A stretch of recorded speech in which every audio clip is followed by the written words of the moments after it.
Hi! Good morning from Tokyo. My name is Jessi. I am a kimono-loving silly person on the internet. You can find me on Twitch and pretty much Twitch. So this is kind of a reset for my YouTube channel. I wanted to do something that felt very me, very authentic, and would maybe reach some people who might also be interested in kimono. I apologize for the bright light behind me. I hope it's not terrible. I hope the audio is not terrible. I really just wanted these videos to be really relaxed. I don't want to do a whole lot of editing, stuff like that. So basically what you're getting into right now is a get ready with me style of video. So I'm going to be wearing kimono today. It's not really meant to be like a tutorial or anything. It's just kind of a, I don't know, it's kind of a hangout sort of thing and like chit chat. One of my goals for 2024 is to actually wear kimono more often, especially on my streams. I have started using a VTuber as of like 3 years ago, and mostly VTube. It's just easier to just press a button and bam, I'm all cute and I'm dressed and I'm in kimono and I'm so, you know, effortlessly just ready to go, when in reality my hair is mussed and I'm in my pajamas and I'm just like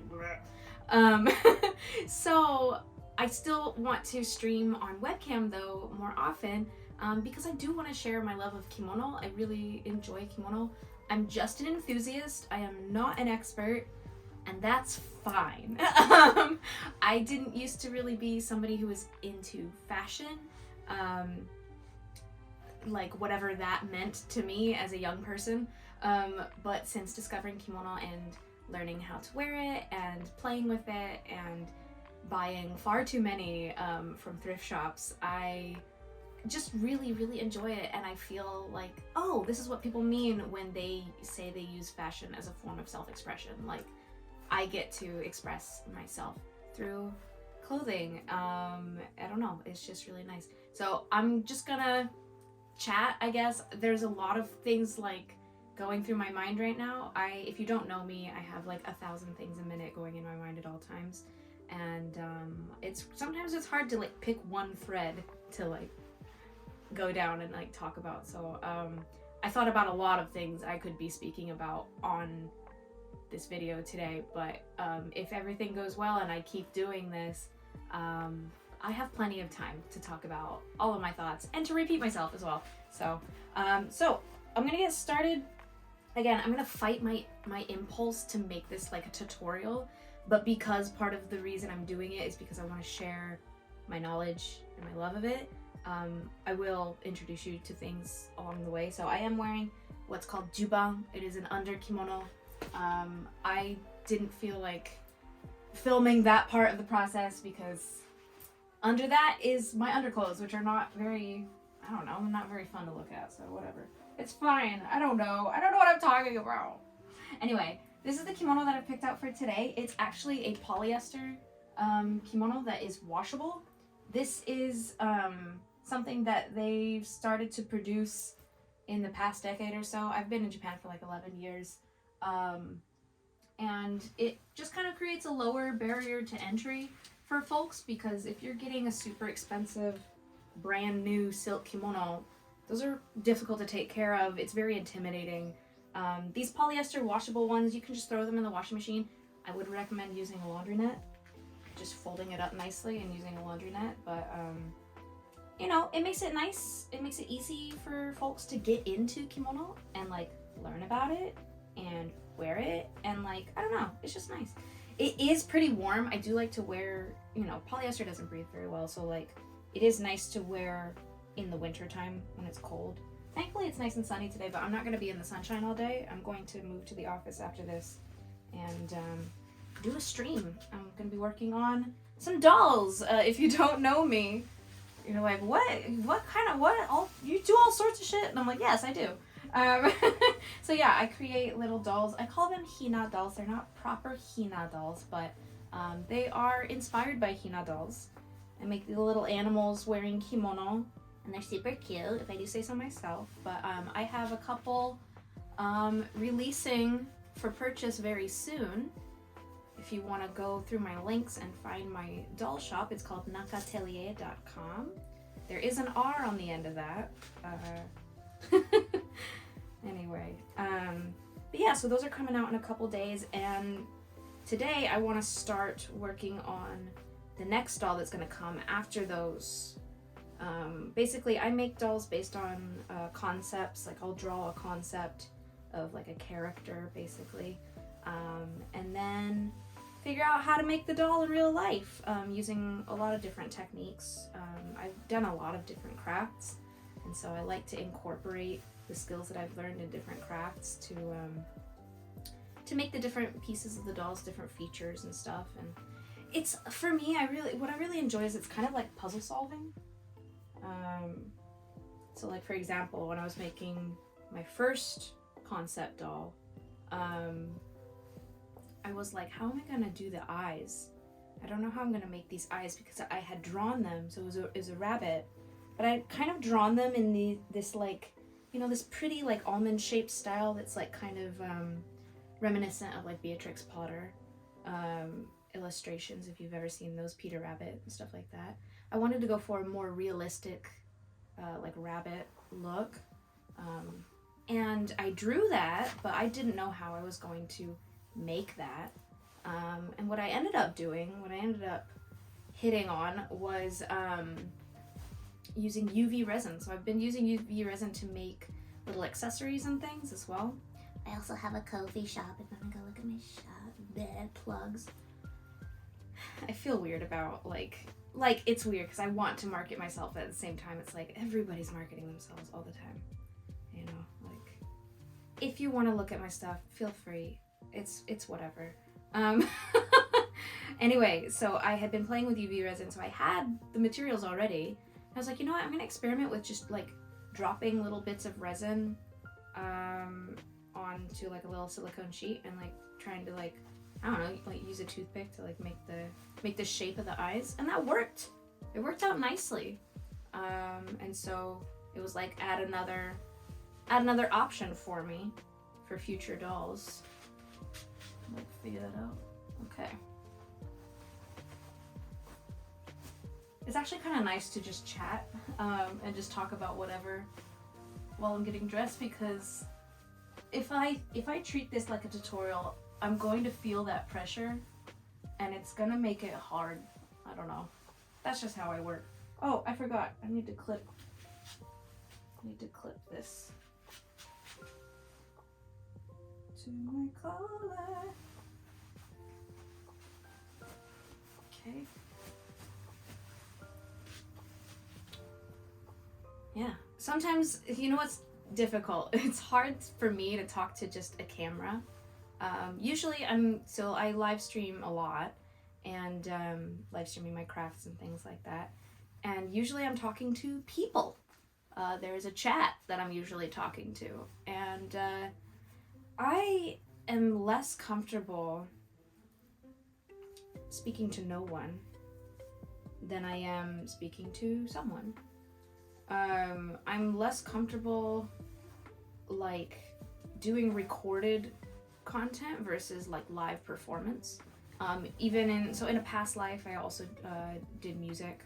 I was a singer, and I also found somewhat recently, about half a year ago, I did a cover song. You can find it here on YouTube. I did a cover song of a song that I liked, and in the process of recording that, I found that I was having a really hard time, like emotionally I was having a hard time, because when you're recording something versus a live performance of it, you know, at the end of the day you're gonna have a recording which is replayable. That's the point. And that's where the perfectionism kicks in. And so I just had a really hard time. So many takes, which I know is normal, but like I had gotten so used to just feeling comfortable and free. Like, you know, sometimes I do like karaoke streams or whatever, like singing live. which was fine. Like, it doesn't bother me at all. But then as soon as you hit record and you say, hey, make a video or make an audio recording, it's like I'm suddenly so nervous and so self-conscious and so, like, the imposter syndrome even kicks in. It's ridiculous. So, all right. This bit right here is very long. This polyester kimono. I am quite short. I'm 149 centimeters, which is about 4'11". And yeah, so I end up having a lot of extra fabric when it's these kind of pre-made kimono. A lot of kimono are made to size. If you buy one brand new, they measure you. It's made to fit you specifically. And that's part of the reason they're so expensive when you get brand new ones. Excuse me. Sometimes I hiccup, by the way, if you're new to me. It's a tick. It's fine. I'm fine. So I can either, this really depends on your taste. If you want to, like, tuck it up a little bit under your belts and things, your obi, your datejime, whatever you got. But honestly, when you're wearing kimono casually, like, you don't need to follow the rules. There are rules, but I wear them casually. Again, just an enthusiast, not an expert. I don't wear, I don't go to tea ceremonies and stuff. I don't wear, like, formal kimono a lot. I do wear a lot of these half-width obis, which are called hang haba. Hang means half. Haba means width. So, yeah. So today, I actually wanted to, before I do that, the reason I got this guy out, I don't usually use this in the way that I have decided to use it today. Hold on.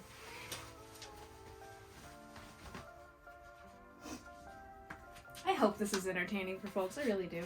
I'm going to use this for an obi because I'm going to be tying an obi style that you have to tuck, like, the back, like the end of the obi, like, through here after it's all wrapped up. And sometimes I find when I do that without this bit, it'll get, like, sometimes I'll accidentally go behind this band, or, like, it doesn't want to go through because it's getting caught, like, on other stuff. Anyway, I don't need to explain it. It's fine. Whoops. You can also use things like this. I think I'm fine with my collar today. I think I'm okay, so I don't think I need this. I don't know. I really hope that I get into the swing of doing videos, because I'm so not used to it that I'm honestly just, I feel like I'm rambling. Oh, I guess I don't need this. I mean, I do want them to feel, like, authentic, and, like, I don't like working with, like, scripts and things on projects like this, because it just, I don't want it to feel unnatural, I just found that there was sort of a lack of English speaking, like, kimono content. There is some. What am I doing? My hands are going on autopilot. I was trying to do a different tie altogether. I don't need to fold it in half for this one. Anyway, oh God, I just keep rambling. Now I've lost my thought. Oh dear. This is another reason I don't know. I have a hard time, because if I've got a chat going, they can tell me what I've forgotten. I'd be like, oh, I lost my thought. What was I talking about, chat? And they could just tell me. I just want to get into the swing of things. Oh, right. I was talking about, there's not a lot of English kimono content.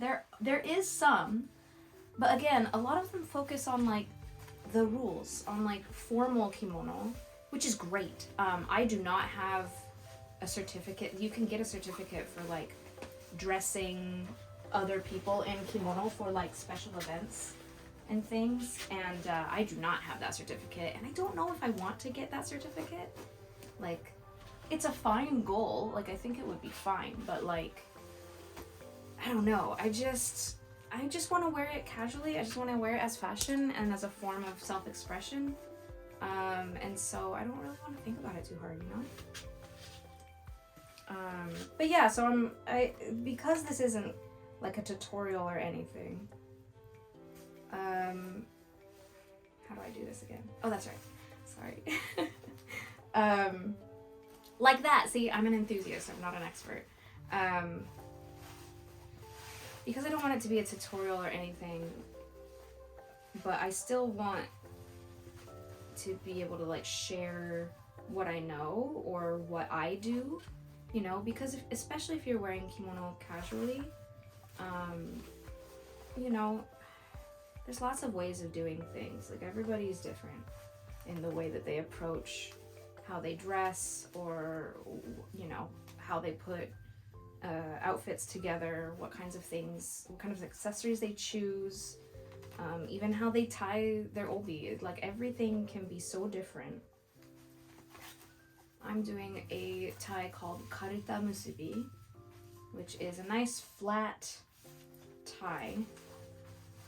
So it's nice for when you're on like a long train ride or something, or you're gonna be sitting with your back to a chair a lot of the time, because it doesn't get squished because it's already flat, which is nice. Because if you're wearing like a different kind of obi style that is very bulky, you know, you don't want to squish it, so then you have to sit on the edge of your chair and you have to have good posture, which I don't. So it's hard, but this is a nice, easy, and I think really cute style obi-jime. So I'm just gonna feed this through here, give it a quick tie in the back, and then we're gonna turn it around and make it look pretty. So yeah, I'm still really nervous. I was gonna say I was nervous about filming this. I'm still nervous. I still don't know if this is what I want it to be, you know, if I'm just, I mean, I knew I wanted to like chit chat and stuff, but like, you know, I'm like, oh, is this gonna be interesting for people? Like, I don't know. I hope it is. Hello? Uh-oh. What are you doing?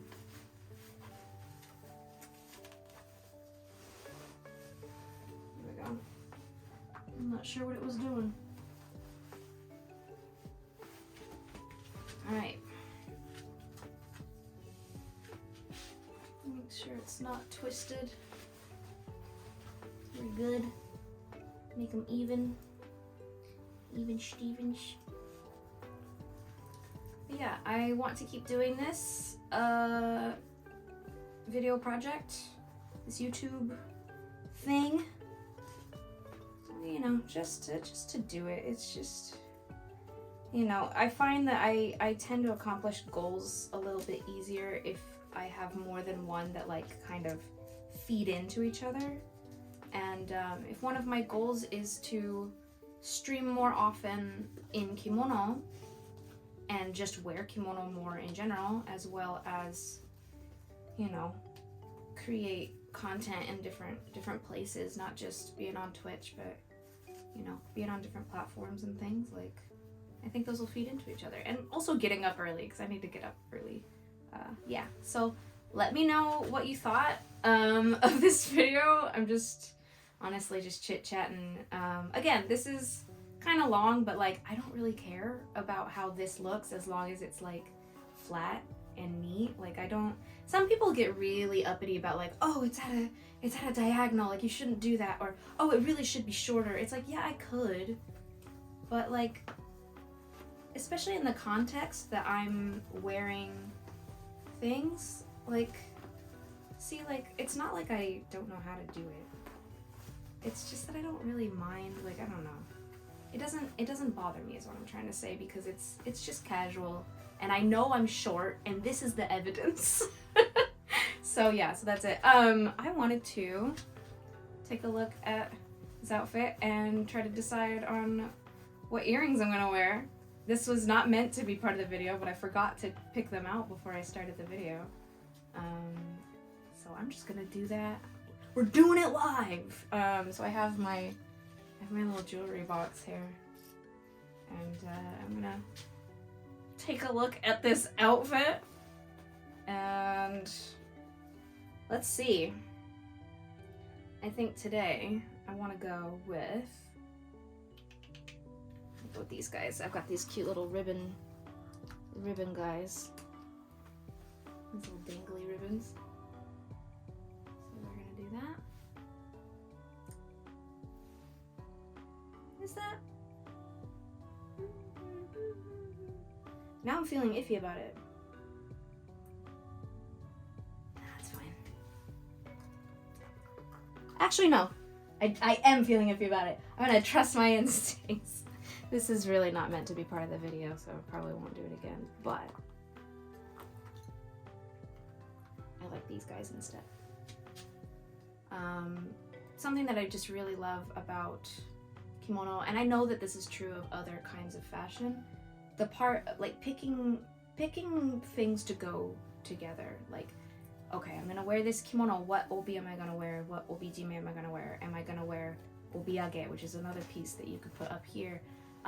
What's my collar gonna be? Which juban am I wearing? You know, if I'm going out, like what tabi, what socks am I wearing? What shoes am I wearing? Like, I never understood that for some reason until I got into kimono, which I know is something that you could do with Western clothing, and like literally every other clothing you can do that with, but I don't know why, it just never clicked with me until I moved here and got into this as a hobby. But it's bringing me a lot of joy, and that's pretty much what I think the end goal should be, is do what makes you happy. You know, if it doesn't hurt anybody, obviously. It doesn't hurt yourself or others. Do what makes you happy, you know? It's still hard for me sometimes to go out in kimono because I get super self-conscious. You know, I'm a white girl, and, you know, I've gotten questions about appropriation before in the past, and I think what that comes down to is context and intention, and whether or not the clothing itself is meant to be sacred, which kimono is not most of the time. There are specific, like, shrine, like, outfits, like, there's specific, like, imperial clothing that, like, other people are not allowed to wear, right? It's context. That's part of the context. This is casual clothing. This is like, I picked up a dress at the department store. Like, you know, I could do whatever I want with it. It's whatever. I'm not, yeah, anyway. We don't need to get into that. This has been my first video. I feel kind of awkward. I hope that I get less awkward over time, but I might not. So I hope you enjoyed watching me get my kimono dress. Getting myself dressed in kimono today. Yep, this is my obi for the day. I'm gonna go stream and tell my chat about how awkward and silly I was today. Alright, I've been Jessi, you've been watching me, and remember, I'm just an enthusiast. Bye!